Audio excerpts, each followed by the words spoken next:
ഞാൻ അടക്കമുള്ള മലയാളികളുടെ പ്രതീക്ഷകളുടെ ഭാരം എത്രയുണ്ട് എന്ന് പ്രിയപ്പെട്ട സതീശൻ സാറിനിപ്പോൾ അറിയുന്നുണ്ടാവാം. അത്രമാത്രം പ്രതീക്ഷകളോടെയാണ് കേരളം അദ്ദേഹത്തെ മുഖ്യമന്ത്രിയായി അവരോധിച്ചത്. ഒരാളെ മുഖ്യമന്ത്രിയാക്കാൻ വേണ്ടി നാടൊന്നായി മുറവിളി കൂട്ടിയ അനുഭവം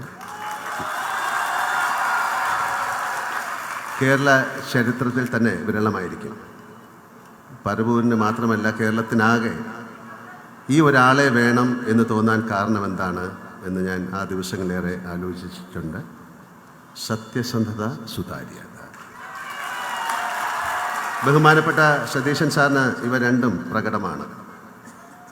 ജീവിതത്തിൽ അങ്ങോളം മറ്റെന്തൊക്കെ കൈമോശം വന്നാലും ഇവ രണ്ടും കാത്തു സൂക്ഷിക്കാൻ അദ്ദേഹത്തിന് സാധിക്കട്ടെ എന്ന് ഞാൻ പ്രാർത്ഥിക്കുന്നു, ആശംസിക്കുന്നു. ഭൂമിയിലെ തന്നെ ഏറ്റവും മനോഹരമായ ഒരു ദേശത്തിൻ്റെ ഭാഗ്യവനായ മുഖ്യമന്ത്രിയാണിപ്പോൾ ശ്രീ വി.ഡി. സതീശൻ സാർ. മഴയും പുഴകളും മലയും കാടും കടലും ഒരുപോലെ അനുഗ്രഹിച്ച ഒരിടം. കൃഷിയും വാണിജ്യവും കലയും സംസ്കാരവും പരസ്പരം ലയിച്ച നാട്.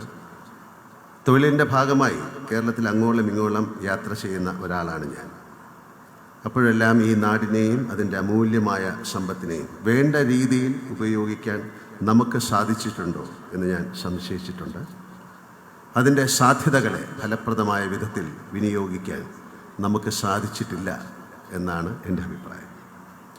നമ്മുടെ ചരിത്രം, സംസ്കാരം, കല, പ്രാദേശിക ഭംഗികൾ, കാലാവസ്ഥ, വാണിജ്യ വിഭവങ്ങൾ തുടങ്ങി ലോകത്തിന് പ്രിയപ്പെട്ട എത്ര കാര്യങ്ങൾ. കുരുമുളക് കൊണ്ടുപോയ വൈദേശിക ശക്തികളോട് ഞങ്ങളുടെ തിരുവാതിര ഞാറ്റുവേല നിങ്ങൾക്ക് കൊണ്ടുപോകാൻ സാധിക്കില്ലല്ലോ എന്ന് പറഞ്ഞ് രാജാവിന് ഓർമ്മ വരുന്നു. അത്രമേൽ അനുഗ്രഹീതരാണ് നമ്മൾ. കാഴ്ചപ്പാടുള്ള ഒരു ഭരണാധികാരിക്ക് മുന്നിൽ ഒരേ സമയം വെല്ലുവിളിയും സാധ്യതകളുമാണ് ഇവ. സാമാന്യത്തിലധികം വായനയും ചിന്തയുമുള്ള സതീശൻ സാറിന് ഇക്കാര്യങ്ങളെല്ലാം എന്നേക്കാൾ നന്നായിട്ടറിയാം എന്നെനിക്ക് ഉറപ്പുണ്ട്. നെഹ്റുവിയൻ സോഷ്യലിസ്റ്റായ ശ്രീ വി.ഡി. സതീശൻ സാർ നെഹ്റുവിനെ പോലെ വലിയൊരു ഡ്രീമറാവാതെ തരമില്ല. അദ്ദേഹത്തിൻ്റെ സ്വപ്നങ്ങളിലൂടെ കേരളം മഴവിൽ ഭംഗിയോടെ വളരും എന്ന് ഞാൻ പ്രത്യാശിക്കുന്നു. അത്തരം ഒരു നാടിനെ സൃഷ്ടിക്കാൻ മുഖ്യമന്ത്രിക്ക് സാധിക്കട്ടെ എന്ന് ഞാൻ പ്രാർത്ഥിക്കുന്നു.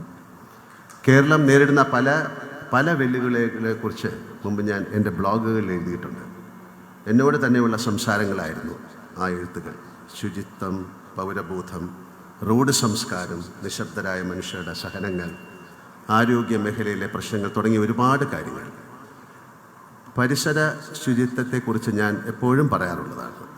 മഴയും മഞ്ഞും വെയിലും മാറി മാറി വരുമ്പോൾ എത്ര രോഗങ്ങളാണ് കേരളത്തിൽ താവളമടിക്കാറുള്ളത്. ഇതിന് പലതിനും കാരണക്കാർ നമ്മൾ തന്നെയാണ് എന്നതാണ് സത്യം.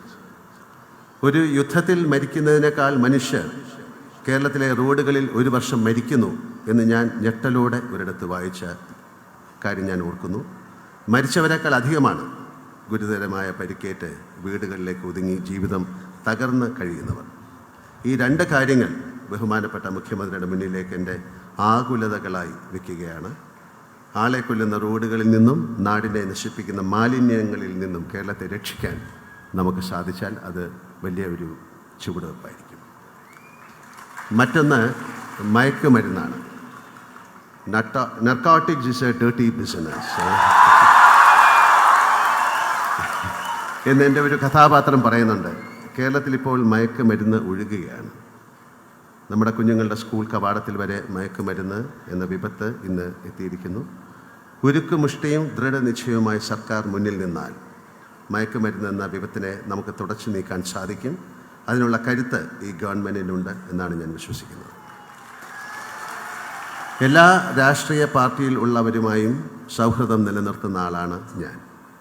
കക്ഷി രാഷ്ട്രീയമല്ല, രാഷ്ട്രബോധമാണ് എന്നെ എപ്പോഴും നയിച്ചിട്ടുള്ളത്. തിരഞ്ഞെടുക്കപ്പെട്ട സർക്കാർ എല്ലാ ജനങ്ങളുടേതുമാണ്. സർക്കാരിനും മുഖ്യമന്ത്രിക്കും മാത്രമായി ഇവിടെ വിപ്ലവങ്ങൾ കൊണ്ടുവരാൻ സാധിക്കില്ല എന്നും എനിക്കറിയാം. അവകാശങ്ങൾക്കൊപ്പം വരുന്ന നിഴലാണ് കടമകൾ. ഒരു കലാകാരൻ എന്ന നിലയിലും വ്യക്തി എന്ന നിലയിലും എന്നാൽ കഴിയുന്ന എല്ലാ സഹായങ്ങളും എന്നത്തെയും പോലെ സതീശൻ സാറിനും അദ്ദേഹത്തിൻ്റെ സർക്കാരിനും ഞാൻ വാഗ്ദാനം ചെയ്യുന്നു. ഇത്തരത്തിൽ ചെറുതും വലുതുമായ ഒരുപാട് കരങ്ങൾ പ്രിയപ്പെട്ട സതീശൻ സാറിനോടൊപ്പമുണ്ട്. എന്തിനും തയ്യാറായി ഞങ്ങൾ കേരളീയർ താങ്കൾക്കൊപ്പമുണ്ട്. ധീരമായി ഞങ്ങളെ മുന്നിൽ നിന്ന് നയിക്കുക. നമുക്കൊന്നായി ഈ കേരളത്തെ മാറ്റിയെടുക്കാം. അതിൻ്റെ പരാധീനതകളെ മറികടക്കാം.